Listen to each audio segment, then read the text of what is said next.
আসসালামু আলাইকুম। আপনাদের সামনে একজন প্রতারককে নিয়ে আসছি। দেখেন, আমি একটা ভিডিও ছাড়ছিলাম আর কি। পতা বন্যা কবলিত দেশের জন্য আর কি রিসার্চ দেব। একজনকে রিসার্চ দিছি।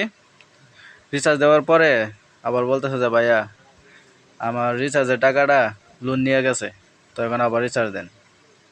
দেখেন, ওনার বাসা নাকি ফেনি। টাকা রিচার্জ দিছি, এরপরে বলতেছে যে ভাইয়া আমাকে আবার রিচার্জ দেন। পরে আমি ওনার আইডিটা চেক দিছি। চেক দেওয়ার পরে দেখতেছি যে ওনার বাসা হচ্ছে ঢাকা বাইজিতপুর। যে দেখেন, আইডিটা চেক দিতেছে। তো আপনারা প্রতারকের হাত থেকে আর কি দূরে থাকবেন, যাচাই বাছাই করে তারপরে টাকা দেবেন। এই যে দেখেন, ঢাকা বাইজিতপুর, ওই যে উনি বলতেছে ফেনি। ঠিক আছে, প্রতারক থেকে দূরে থাকবেন আপনারা সবাই। কিছু প্রতারক মানে মানুষের কাছ থেকে টাকা হাতিয়ে নিচ্ছে।